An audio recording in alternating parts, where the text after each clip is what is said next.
Greetings, Starfighter. You are about to listen to the totally super awesome 80s Reboot Overdrive podcast. Always remember, no matter where you go, there you are. Ready Player One. You say it's your birthday. It's my birthday too. Don't do that, okay? Welcome to another episode of 80s Reboot Overdrive, and I am Dave, and I have a very, very, very special episode today, and what we're doing is we're doing a little commemorative of the 1 year anniversary of 80s Reboot Overdrive being on the internet. So what I've asked is the co-owner that has made all of this possible of Southgate Media Group, Rob Southgate's on with me, and he is going to be on the other side now and be the director of this particular episode because he's going to be firing questions away at me, and we're going to kind of delve into a little bit of this 80s Reboot Overdrive madness, and it's just fantastic, and I'm so glad to have Rob on with me. That sounded all official and threatening, and I love it. Dave? Well, not too threatening, but yes, it's all in good fun. You know, I want to start out by saying, Dave, we love what you do here. I mean, we love you, and we love all the 80s Reboot team. You've really built a little group within the network.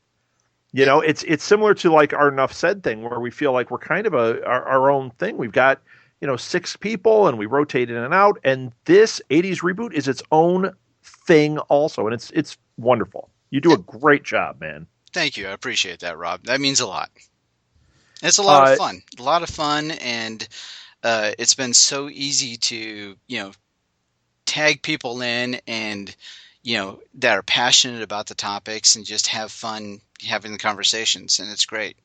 Well, I think one of the, the show was always fun to listen to, but I think when you really opened it up is when you started doing your Halt and Catch Fire and Deutschland and the Set Listing Bruce thing happened out of this. And it's like, it's really become an interesting show that you can listen to throughout the week and get so many different aspects out of. It's great, man.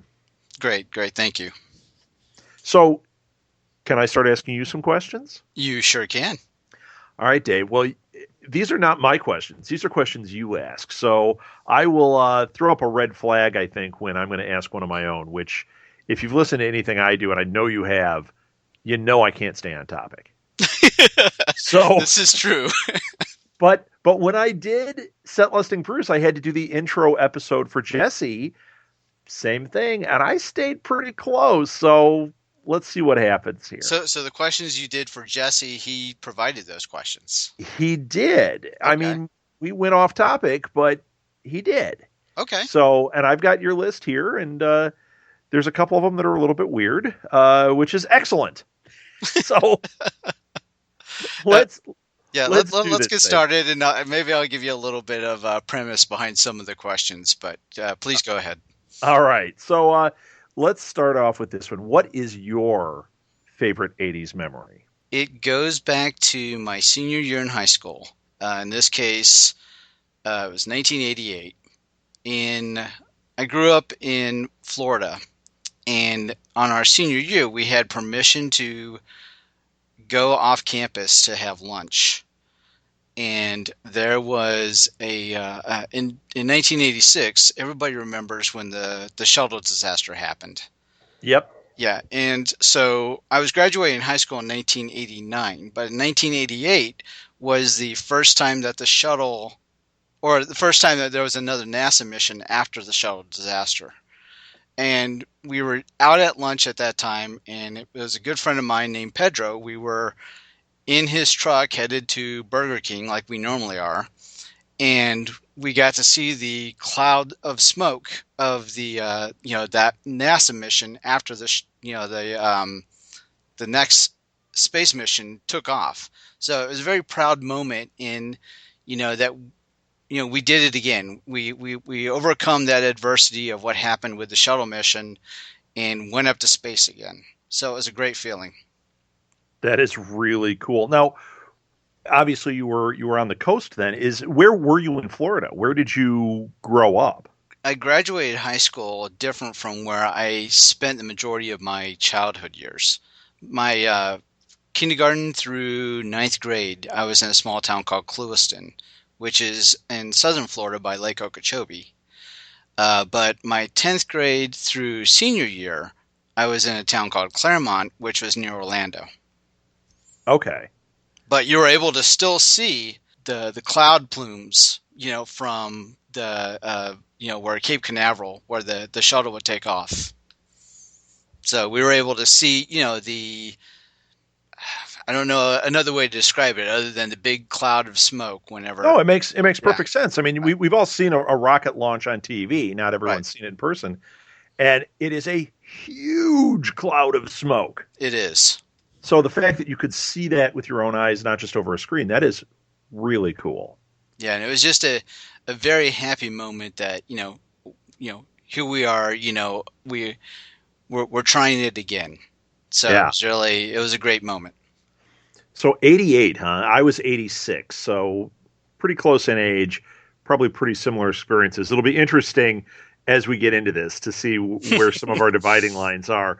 Right. So what item did you have back in the 80s that you still wished you had? Oh, that has to be my Apple IIe computer. Apple IIe! Yes. All right, can I call you a jerk? Because I'm not even asking. You're a jerk. I had an Apple II Plus. Okay. Apple II Plus came out. I've told this story on other shows because it was traumatizing for me. Apple II Plus, my parents got me. It was the first computer. It was like 8th grade. They went down to this place, Farnsworth Computer. It was the only computer store out here. Bought the computer. The salesman there said, "Yeah, man, there's not going to be anything for a while. You don't have to worry about upgrades. This is the cream of the crop." So they get me the Apple II Plus 6 months later. Not even. 3 months later, the Apple IIe comes out. Okay. Is it better? No, except for one thing. It's the same computer, but one thing. The E did upper and lower case. And it made my computer obsolete. Oh, yes. I remember I could play a limited amount of games. Word processing, forget it. Because you couldn't use it for anything because it didn't do lowercase. Yeah, so it was all uppercase. Looks like you were screaming the whole time. Yes. Now I could play Zork on that, but that's about it. You had the E, therefore you would have been my enemy. I even had one of those graphic tablets. Oh, Yeah, wow! so yeah, you were nice fancy. Yeah, nice and fancy. So what did you do on your Apple IIe? Was it your constant companion? Were you playing war games all the time, thinking that you were playing war games when really you weren't connected to the internet? I wasn't connected to the internet, but of course I wanted to be David Lightman from War Games. Who didn't? Exactly. And in fact, that might have started my computer career throughout the years because wanting to be David Lightman. But a lot of it was games like Ultima 2, Zork. I remember trying to make simple programs. When I got into Dungeons and Dragons, I had found the code to make a basic program to do a random number generator. So I was able to throw in a what-sided die I wanted, and then hit enter, and then it would give me a random number back based on the number that I chose. So it was really kind of cool. Now, was that a program you found in PC World magazine or something? It was one of those. I don't remember which magazine, but it was. Or was the Apple one? There was an Apple one then too. Yeah, there was. I don't remember the name of it at all. Yeah, I think I had the Apple one, and I used to. They would always have this little code thing, and I remember I got a random number generator out of there. I also had one that did a vector graphics thing, and it was just this little thing. And I took a computer class, and I came in and I typed the whole thing in, and the teacher freaked out because whoa, everything's bouncing around on the screen. That's like dinosaur age for computers. This teacher was like, "How did you possibly do this? You're a genius." I'm like, "I got it out of Macworld magazine or whatever it was." Now, in my computer class, we had TSR 80s. Get out! Oh, that's the truth. Yep. Wow. You know what we had? What's that? Apple IIe's. You had Stupid Apple IIe just ruining my life again. oh yeah, and then I remember in the school library there was Macintosh. Oh, because that was the fancy area, sure. Yeah, sure. See now, well, for '86, like the Macintosh, those small Macintosh with the small screen, that hadn't come out until I think around the time that I was out of high school. So I think the hottest technology really in Apple was the Apple IIe while I was in school. So, but you're going to appreciate this story. So I took every computer class I could get my hands on, right? Right. Very limited. But this one, I swear to God, this is true, and this is the craziest story. I took a class. I just said everything this computer put me on. I got into a class called bursting into collating. You know what that is? No. It was an entire semester of bursting. Is you remember the computer paper with the tabs down the side? Yes. Bursting it is ripping the pages apart. Decollating is pulling the edges off. That was the whole class. You had a whole class on that? That was the whole class. And day one, I'm sitting in there with all the usual suspects. It's all the same kids that were like, yay, computers. And day one, the teacher got up and explained that not everyone is going to be, an A student that's going to get a computer job, but you could work in a business in the computer department bursting into collating. And it was like, I could not have gotten out of that class faster. I'm like, this is not even happening. And like the next day, that class was shut down because every kid walked out of there like, who approved this? Ripping paper was the whole class. Wow. Yep. Wow. So I know it's not supposed to be about me, but I definitely have some stories I had to share with somebody else, a child of the 80s, Oh, I totally relate. I was just thinking of, as you were telling that story, I was thinking of the module that we did when I first joined the Navy, and we were going through those punch cards. Yes. Yes. So, yeah, there's definitely a lot of archaic computer technology that I'm sure both of us know. Oh, yeah. Oh, yeah. So, okay. I know the answer to this question. You ask it, so I'm going to ask it. But how did you get started with 80s Reboot Overdrive? And that probably is going to be the longest answer I have for any of these questions I already have. There's a lot to this question. There is. When I first, I don't know how far back to go on the answer on this one, but, I got invited to an after event that you and Martha were hosting at the After Wizard World in 2014. Right. You were doing it was at Adobe Gillis in Rosemont, Illinois. And you had invited a friend of ours, Chad, right, to the event. And he knew that I was into Batman. He knew that I was into geeky type things. So, well, yeah, and he said right away, he's like, I can't go, but I have this friend who loves like Batman and stuff. I work with him. He would love this. So that's how that happened. Right. And so then I go to the event, and you guys are really big into Doctor Who, and so I felt kind of out of my element because it wasn't the same brand of geek that you guys kind of are. But I still had a good time because geeks and nerds are my peeps. Right. So we're on the same common thread. We just have different passions. And so I was having a great time, but I spent the majority of the time talking to Martha. And Martha was giving me the kind of the mission statement of Southgate Media Group, and we had a chance to talk for a little bit after you were done emceeing and doing running the event itself. And I remember walking away from that event and saying, I really want to be a part of this, but I just don't know what it is that I want to do for it. Right. And at the time, I wasn't comfortable with my own voice to think that somebody would really want to listen to me talk. Really? Because I knew that you did podcasts, as your predominant thing. But I thought at that time I was in, well, I'm comfortable writing. So that's what I can give towards this, is I can do something with writing. So I communicated with you, and then I suggested the idea of doing the blog. In this case, I was suggesting doing a review of my Batman toys. Yeah.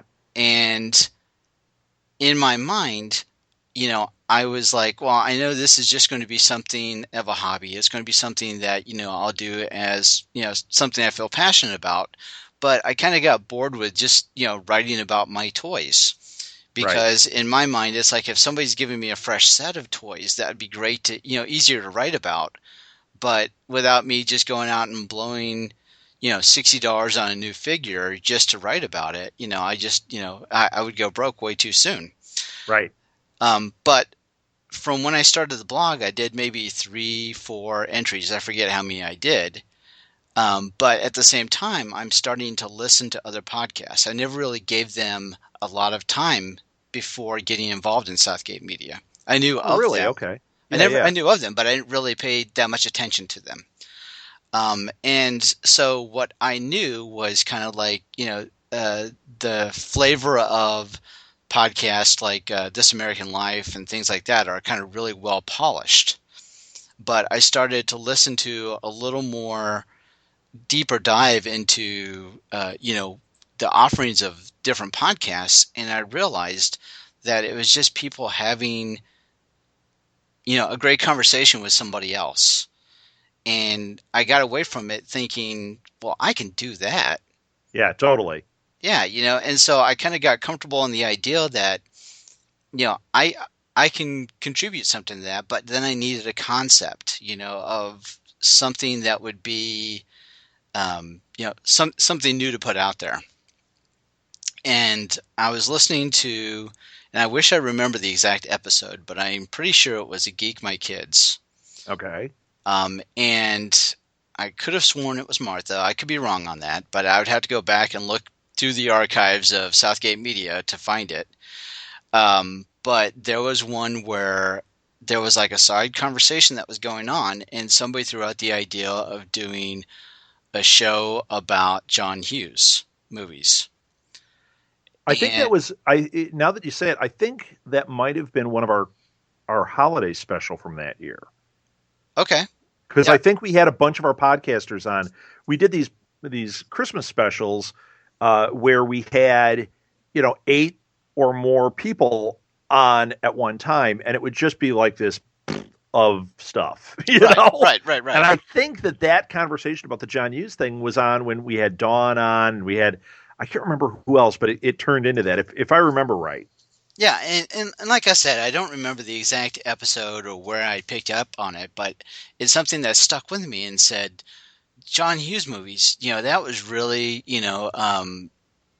instrumental, like in my, my early years.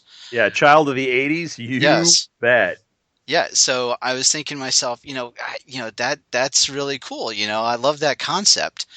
But, I mean, would we really have a whole show based around John Hughes? And so I started just noodling on that for a while, and then all of a sudden it kind of morphed into the, just talking about the decade that helped shape my life.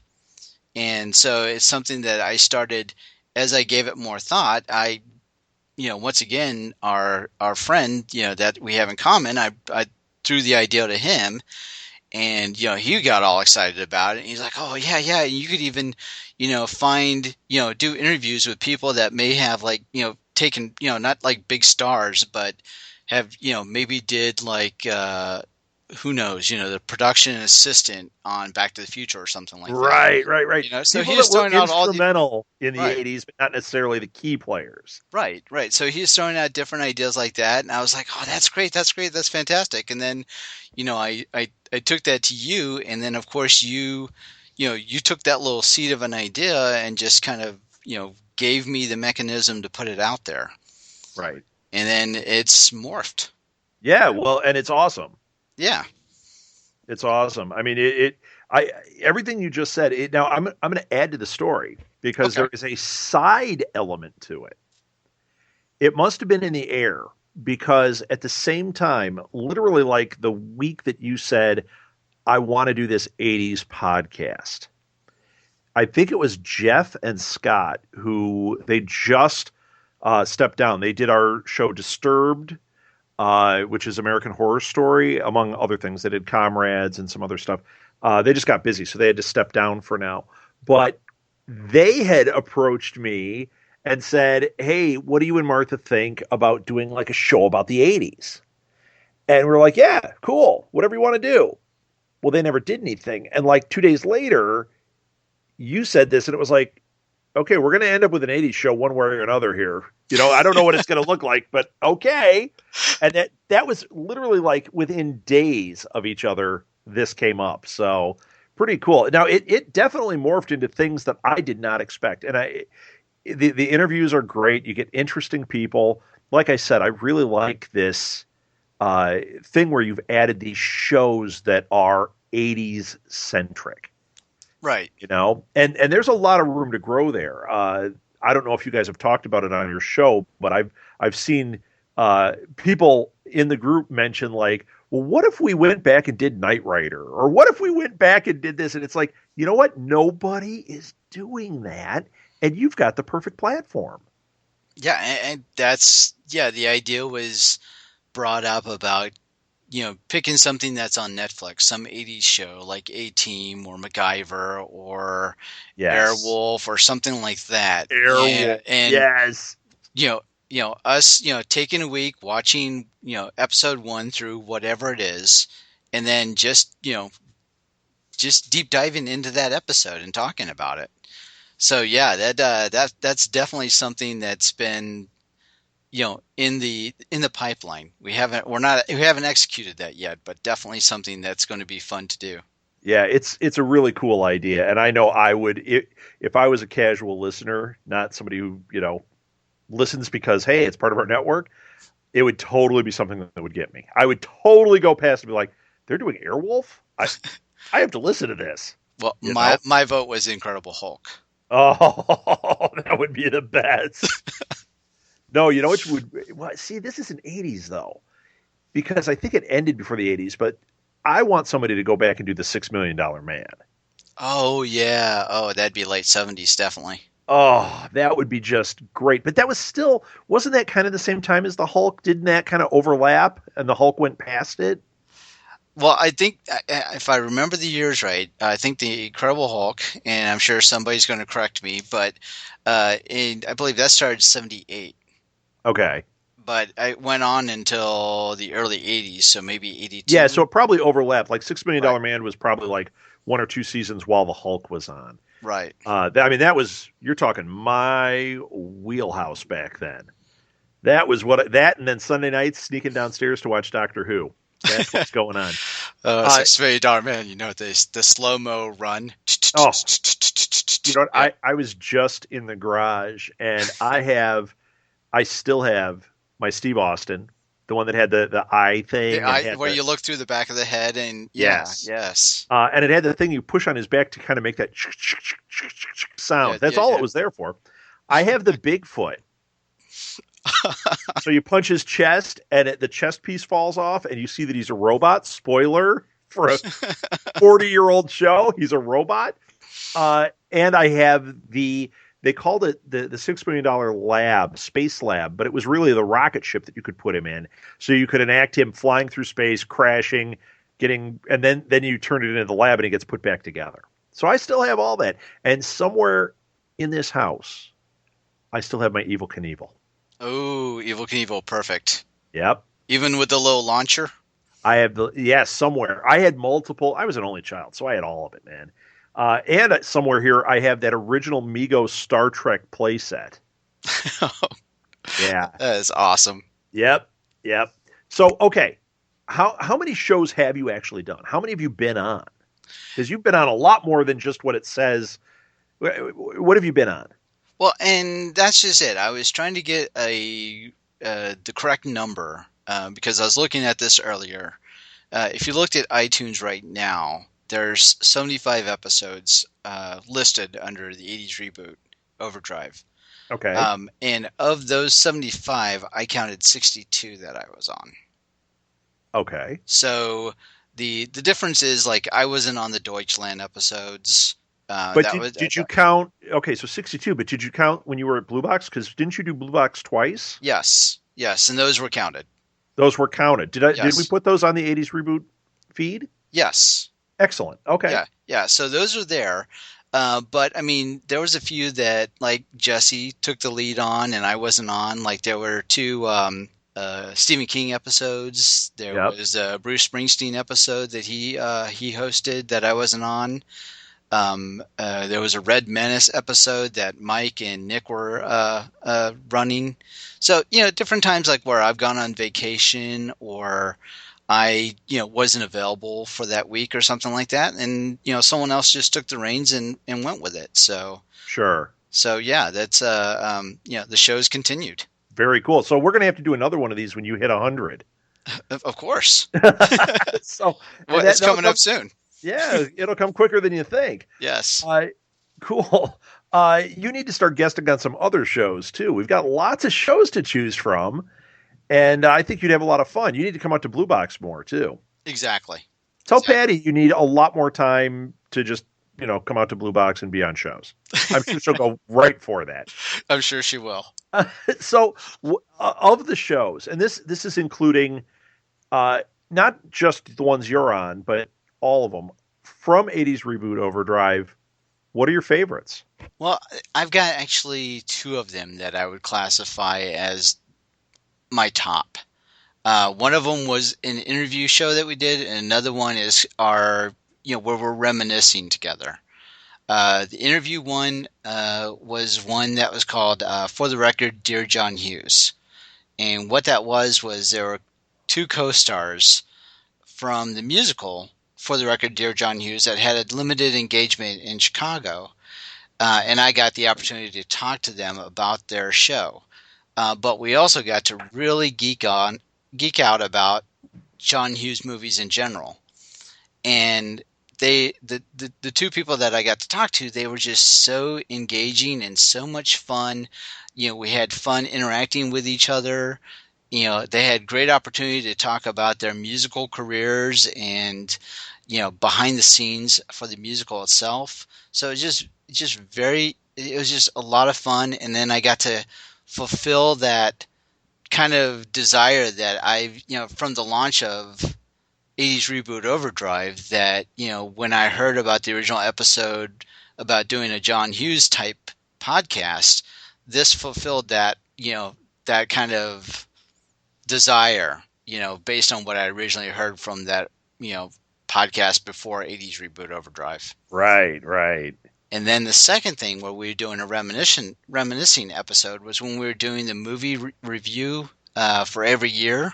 Yeah. There was one it was 1986. And what we did was the previous years, we started with 1982 and we went through 1983, 84, 85. And what we basically did on those episodes is we brought up IMDb and we talked through the top grossing films for that particular year. And the problem with that format, I discovered, was that a lot of times you end up bringing up a movie that somebody doesn't really have a lot to offer about. So we changed the idea from 1986 on, where our co-host came to the episode with 3 to 5 movies that they had something to talk about, either their favorite or in some cases even their least favorite, just having a story to share. And in that 1986 movie review episode, it just seemed like everybody was really into it. Where you get all your co-hosts and you just know that everybody's gelling and everybody's positive and they're not just going through the motions. And that was just one of those magical type of episodes for me, where it just felt like everybody was, hitting it and just having a good time. Well, I think you tapped into something on that one because they were coming with what they were passionate about. So it upped the game for everybody. Rather than just chatting about something, they had skin in the game. And that really came off, I thought. Right. Those movie episodes are very popular. Those are they do great in the downloads, but they're also the ones that whenever I get feedback, people say that they listen to the show. Those are the first ones people mention to me. They're a lot of fun to do. Yeah. So, I mean, that was a great idea, and that's one of the things I really like about the show is how you mix it up. You know, you've got the interviews, but then you have these themes, and the more you do, the more I keep thinking of other themes and thinking, wow, this really could keep going a lot deeper, which is awesome. That when I first heard '80s reboot, I thought, okay, fan of the '80s, how long is this going to go? Right. And really, there's a lot you could do. Now, I want to bring up another episode you did, Okay. and I'm going to say the name wrong, so you got to correct me. Is it called Fan Duel? Is it called what is that? Remember, you had the guys on with the website that had Oh, the Pop mashup to Joust. Pop Pop Joust. Joust. Yes, I thought that was a lot of fun, and I think that you did a great job of kind of doing things with Pop Joust. Did you ever set up a thing on there where people could go on and vote '80s reboot Pop Joust? Yeah, actually, I have not checked that website in such a long time, but the website itself has based on your user account, you can go in and see all the Pop Jousts that a specific user account has created. Right. And as more people vote on your particular Pop Joust, then you earn virtual coins. The more coins you earn, you get higher up on the leaderboard or the high scoreboard. At one time, the last time I looked at it, '80s Reboot was in third place. Wow. Yeah, so it's been a while since I looked at that. I'll have to go back in there and see how the accounts are doing. I gotta assume other people that have been more active with posting Pop Jousts have probably pushed me down, down the leaderboard. So it'd be interesting to see where we're at. Now, is it under '80s reboot? Is that how somebody would look it up? Yes, yeah. If you go to popjoust.com and if you did just a search on the search string for '80s Reboot, you would find out all the jousts that have been posted by me. I just did, and I'm not finding a single one. Huh? So, but I might be typing something in wrong. Do you put an apostrophe?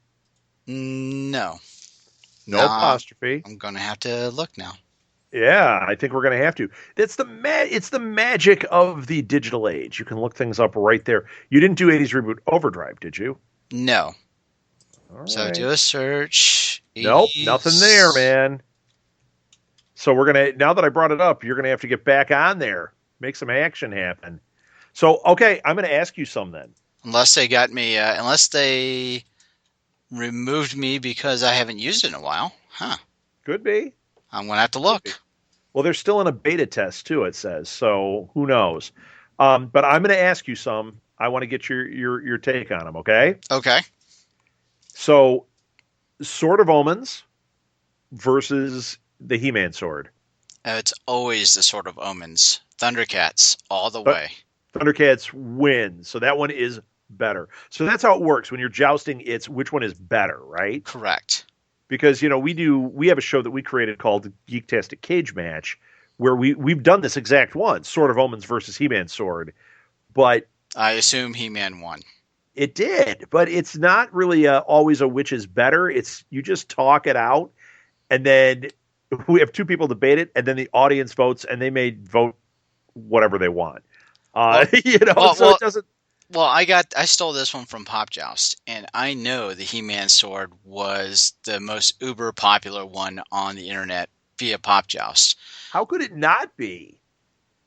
At least in my opinion. Sword of Omens for me is the one because Thundercats always trumps He-Man to me. Yeah. I've always had a love affair with the Sword of Omens, the Chitara. I just love that cartoon, and for some reason, everybody's got to, think that the He-Man sword is better just because it can make Prince Adam turn into the mighty He-Man. But I mean, essentially, the Sword of Omens is the bat signal. Right. Right. Well, and it did that sweet thing where the things came up on the sides. I mean, that's the sword. Yeah. Now, I would say sight beyond sight. I would say more than the He-Man sword. This is a deep cut, man. What about Thundar's sword? Ooh, Thundar's. Thundar's sword versus the Sword of Omens. I still think it's going to be Sword of Omens, but I think that's a tougher matchup. That would be. I would still give it to Thundercats though. Yeah, I loved Thundar. I thought that was a great show. I think it was only on like one season or something, but and then Thundercats, I was like, every day I'd come home from school and be like, yes, I'm going to watch that and Voltron. And, I was probably too old for those, but they were still awesome. Yeah, and that's something when we talked about our 80s toy episode, I started to do the math because I was just really reminiscing about a toys that I had called Visionaries. Ah, yeah, I remember those. They had the hologram in the The chest. hologram in the chest, exactly. And then I started to do the math and figured out I was about 15, 16 years old when that came out. And here I was still playing with action figures. Hey, you know what? You're 45 and you're still playing with action figures. This is true. I'm 47. I'm not done. So Right. So I remember my freshman year. I was in the band, so I was a dork, man, and still am. Hey, card carrying member. But I remember I was sitting there and we were having a rehearsal, and there was a kid sitting next to me that was a junior. I think he was a junior. No, he was a senior, and I was a freshman. And I pulled out, like, new Star Wars toys had just come out. So the Return of the Jedi had not come out yet. So this is still like Empire Strikes Back. Star Wars toys are fully like the thing. And I pulled out the catalog during a break, and I'm sitting there looking at it, and he completely like shamed me. You're a little too old for that kind of thing. Why are you looking at those toys? And I remember like hiding it, like pushing it down in my sock, going like, yeah, you're right. And then it was like a thing of shame until I was older, and I'm like, screw that guy. Went out and got all these toys, started filling my shelves up. Like, what's that guy's problem? Toys are awesome. yeah, I don't know when did that the I guess the public perception where it was cool to be geeky. I don't know. I'm just thankful it did. Yeah. Because I remember getting, people bullying people about comic books. I remember going to comic book conventions and like, okay, we're not going to talk that we tell anybody we went to it, because you'd get like beat up or, made fun of. Right. And now it's like, if a kid says they've never been, it's like, really? Like they almost get made fun of the other way now. Exactly. It's like, why are you not going to these things? These are cool. All right. Oscillation overthruster from Buckaroo or flux capacitor? Oh, definitely flux capacitor. I mean, you got time travel option there versus the oscillation overthruster just gets you into the 8th dimension. I got to say, I watched that last night or 2 nights ago. Buckaroo? Yes, again. Oh, great movie. And Martha disagrees. She's like, is this one of those movies that's so bad you love it, but when we talk about it in public, people will groan? I'm like, no, because it's the best movie ever. But that being said, flux capacitor wins for me too. Yep. A-Team Van or General Lee? I got to go General Lee on this one, just because of the fact that they can just jump over anything. Yeah, and yeah. and survive, like they jump, and you see in the way they shot it, you see the whole bottom of the car like basically fall out, and then they just drive off. Right, exactly. I mean, they could just be anywhere, and then all of a sudden there's this ramp for them to jump over. Right. It's like, and the other cars couldn't do it. Right, exactly. Like the Roscoe's police car. There's no way. There's no way that could make it over. But the General Lee, of course, it's going to always clear that creek. All right, here's a really hard one. Actually, no, I'm going to hit you with another one then. Oh. General Lee or the Bluesmobile? Ooh. Yep, I don't play fair, man. General Lee or the Bluesmobile? You just went by your criteria. Yeah. Okay. I got to go the Bluesmobile then. So do I. I got to go. I mean, just there's so many factors. There is. Just the big megaphone on top. Yeah. Yeah, just man. going to it's ladies' night. Come on out and see the good old Blues Brothers boys band. Exactly. It's ladies' night. Yeah. Love it. This is one you put on here, and I think this is awful. How you're going to pick one or the other. The Cheers theme or the Greatest American Hero theme? I am going Greatest American Hero theme. I believe it or not, I'm walking on air. That is just so memorable. I loved the show back then. I mean, I love Cheers too, and I love the Cheers theme song, and that's very iconic. Yeah, it's so hard. I think that if it came on the radio, I'm more likely to keep Greatest American Heroes theme on than I ever would Cheers theme, though. Right. Cheers theme was almost more like a TV show theme, whereas Greatest American Hero was a pop song. Right. Right. Did you know they're relaunching, or at least they're attempting to relaunch Greatest American Hero finally? I did hear that. Yeah, I don't think they're getting William Katt unless he's going to be like Grandpa. You know? Yeah, Grandpa Hinckley. He's kind of showing his age nowadays. Yeah, right. Yes. Care Bears or Cabbage Patch Kids? You know, I think on the 1989 movie review podcast, I had came out and said, you know, I'm throwing away my man card now, or whoever wants it can just, ask me for it. But once again, I'm going to put it on the line here and admit that I had a Cabbage Patch Kid. No, wait, you just said I had a Care Bear. I had a Cabbage Patch. You had both, didn't you? No, I did not have any Care Bears. Ah. So I had a Cabbage Patch Kid. I don't remember its name, but yes. But somebody got it for you. Was it like because it was like, oh look, it's a little brother, or it was a... I don't remember the premise behind it. I just remember having one, and Okay. it was definitely just so 80s. Yeah. I was working at KB Toys the Christmas of the Cabbage Patch phenomenon. So I remember people lining up, fighting, pulling them off shelves every day, taking an hour to put the whole Cabbage Patch section back together. I have no love. So Yeah. so for you as Care Bears? No, this is way I was way not interested in either one. But my neighbor had a Care Bear, and he was a little too old to have a Care Bear. So even to this day, whenever I see him, it does come up. Okay. Like I told his son, like, your dad's never going to admit this, but one of those things. Like, I'm throwing your dad under the bus here. Right. Yeah. So no, neither one for me. Neither one in any way for me. If you had to choose one. If you put a gun to my head, Yes. You're going to take one of these toys. Click. which one is better? The Cabbage Patch Kid, and I'll tell you why. Because Care Bears are disposable or degradable. Okay. So 20 years down the line, you might have a Care Bear that you might be able to sell as a novelty, whereas the Cabbage Patch Kid, even though the value is not going to be high, you could probably resell it. You could probably do something with it or pass it down. Whereas the Care Bear, I don't think you're going to get to do that with.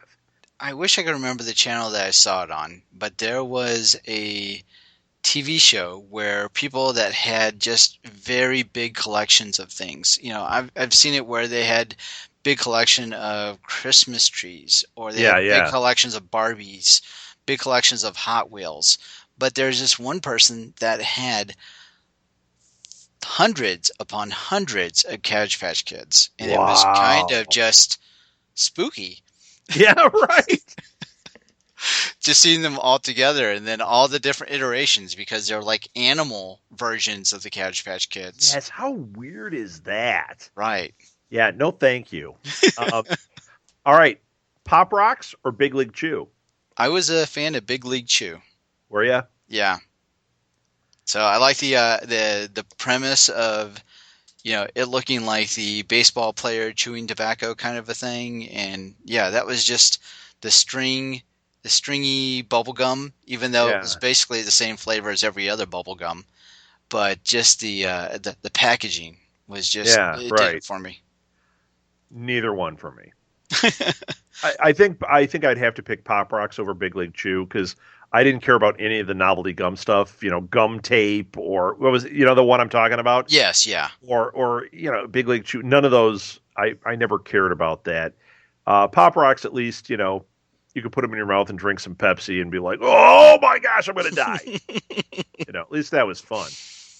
It was like playing Russian roulette with candy. Now it just gives you diabetes. Right. Okay, moving right ahead. Jelly bracelets or shutter shades? Ah. Well, so you either got the Madonna look, or well, actually, I don't even know who really made Shutter Shades famous. No. I've got to give it Shutter Shades, though. To me, that just That's if I've totally got 80s. I've got to find a pair of those. I have yet to find a pair yet. But on Twitter, I'm actually I do a lot of interactions with at 80s Girl 216, and she had a picture of her Shutter Shades not too long ago. I bet if you go to like a Dave and Buster's, you could probably still get one with tickets from an arcade. Well, there you go. That'd be fun. I'll give you a better one than Shutter Shades. Shutter Shades versus the wraparound thin sunglasses. Wraparound thin sunglasses. You know what I'm talking about? They look like a Cylon. They were thin. So you're talking about the Geordie LaForge. Yes. Okay. I had a red. Can you call it a pair? I had a red one of those. Yeah, man, it was awesome. I think it was the only reason I got contacts back then, so I could wear one of those. I could just imagine how you looked in them. So which one are you picking? I'm going Shutter Shades. Still going Shutter Shades. Interesting. Yeah. All right, Pac-Man versus Miss Pac-Man. Well, just want to go back to Shutter Shades? Yeah, okay. I'm a fan of Geordie though, so I like the look that he had going on with Star Trek: The Next Generation. So if they were Shutter Shades, if they were the wraparounds that were designed to look like Gordy's versus Shutter Shades. Yeah, of course I'm going to pick the Geordie look. All right, there you go. And now then give me the Star Trek shirt, then I'm good to go. Now we move to Pac-Man versus Miss Pac-Man. Now, if you would have asked me a year ago, I probably would have said Miss Pac-Man. Just for the fact that, she had a little bow and she's kind of cute. But now that I've had the interview with Billy Mitchell and he gave me the secret on how you can put your Pac-Man in a safe place and let it sit there forever, I've got to go Pac-Man now. Interesting. So did you try it with Miss Pac-Man? It didn't work? No, I haven't tried it since I've talked to him. But I believe he told me the trick only works on Pac-Man, if I remember right. Interesting. So yeah. So that's a nice little tease. If anybody's interested, go back listen to the Billy Mitchell interview. I always liked Ms. Pac-Man more. I thought it was a better balanced game. Okay. I could get further in it, and I had more fun with it.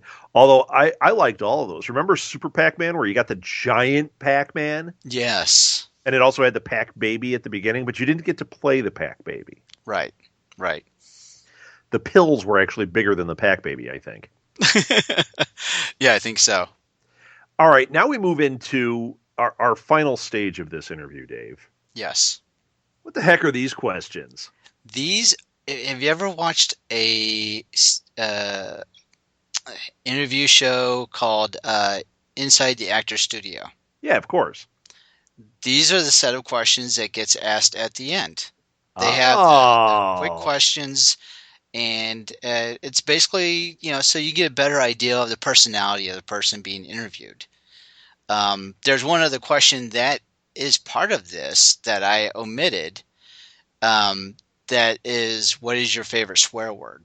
But for the sake of Southgate Media, I left all the other questions intact. Well, we can ask you that. You could say it, and we'll just put a bleep. I'll leave just enough that people will go, oh. So, all right. I'm going to be James Lipton here. Yes. Everybody imagine me. I'm in tweed. I've got a beard. I've got my glasses on. I'm thinning my hair, and pretension is oozing out of me. What is your favorite word? See, did you like the read on that? I did. That's the last time that's going to happen, I think. That was a great setup, too. You really, it sold it to me. I felt like I was there. Favorite word, awesome. What is your least favorite word? Any word that can be used as a derogative way to describe another person. Oh, that's good. Okay. What turns you on? My wife's kiss. Oh, good one. So she's going to be listening to this. That's good. That was an aside. James Lipton does not say that. No. What turns you off? People being mean to each other. All right. What sound or noise do you love? Now, I don't have a cat, but I actually love the sound of a cat purring. I'm not going to ask. What sound or noise do you hate? The random car sound that you know is going to cost a lot for a mechanic to fix. That's the worst. Yes. What profession other than your own would you like to attempt? A writer of fiction. And have you ever written fiction? Or you just want to? Just want to. Okay. Nothing I devoted the time to. Well, life is long. You will have opportunities if you make them. Yes. What profession would you not like to do? Dentist. Oh, you thought that one out. Yes. If heaven exists, what would you like to hear God say when you arrive at the pearly gates? How you doing, Dave? Your sister's right over here, and she'll take you to your grandparents' garden, and your dad is there waiting for you. Wow. Very good answer. And what's your favorite swear word? I think it's one of those that can be used in so many, as a positive and a negative. You know? It really only means one thing, though. Yeah, I know, but you could say A, or you can say and, either way, it works. Right. All right. Well, I think that did it. Did you have anything else you wanted to say as we wrap this up? One more bleep for the road? No, I think that covers it. There's one thing that I did want to throw out there is that something that you made the media group aware of was the partnership that we have with TeePublic. Oh, yes. And there's a shirt that I saw on there that I absolutely love, and I just got to find a way to get soon. It's called Bleeps of the 80s, and it's got like a little Nintendo Game Boy on it. It's just perfect. Yeah, you know what? I saw that shirt. It's fantastic. Yes. Okay, so here's how you can get it. We're going to do this. I will go in and make a link because it is a partner. So if somebody does order it through the link, then we get the credit for it, which is really helpful because, we are a business. But if you want to get this shirt, and it's one that you're recommending, not just you or any listener, I'll get the link and we can tweet it out. And do you have Instagram for this show? I do not. Okay. That's something that eventually we'll get for you because that would be awesome. This would be a perfect place for Instagram, but you tweet all the time. So we can tweet out the link. We can also I'll put a little thing with that thing on our website. And we could also put it on the Tumblr too. There you go. And when I put the show notes up, I'll put the link in the show notes. So if somebody wants to order the shirt, just click on the link on any of those things and you can get this awesome shirt. So, and you can also see it because we'll put the picture in there. Yeah. So, very cool. I love that shirt, cool. Man. Yes, it is awesome. It is so, it reeks 80s. Yeah, that is one way to put it. The other thing that I saw on there, just to bring up a second one, you interviewed the artist that does all those like retro album cover type neon things. Rocky Davies. And he's got a bunch of shirts on here. I've got, that's it. When you posted the link and I started going through it, I could have been there for hours. Yeah. So I had to cut myself off and say, you know what, I've got to stop now and and come back to it. But yeah, it's great to know that his stuff is in there because there's great. He does great stuff. Yeah, he really does. Well, what we're going to do, since they have so many great shirts, and we just hadn't told listeners about it, like every week or so, I know I'm going to do this. I'm going to just pick a different shirt that I think is cool because I spend hours in here and they have thousands of shirts. So when I find one that really looks cool, I'm just going to highlight it and tell people and, let everybody build up their T-shirt collection. Oh yeah. With me, when I went to the site, I just searched for 80s. So many good stuff was coming up. And Oh my gosh, it's yes, crazy, isn't it? it is. It is. Yeah. All right, man. Well, that's it for me. I'll let you close out the show. All right. Well, I want to thank you, Rob, for spending some time with me today. And My pleasure, truly. yeah, and it's been just a fantastic journey for the past year, and it's so glad that we have a podcast that has kind of stuck around past what we normally see with kind of podcast fizzle. I think a lot of them kind of fade away after maybe 6 to 8 months based on what I've experienced. And it's something that this 80s thing has just been a continued passion, and the more co-hosts that we get involved, the more people come up with great ideas, and we go, yeah, let's do that. And so it's just something that I'd love to see continue going on for many more years. Yeah, I agree. I think it's awesome. And Dave, we just love you. We love your family. We love the family you've built here. Thank you. So we can't thank you enough for being part of this. Yep. Thank you. And, for the listeners, thank you for reliving the 80s with us, and we'll catch you next time. We hope you've enjoyed this show. This podcast is part of the 80s Reboot Overdrive channel on Southgate Media Group.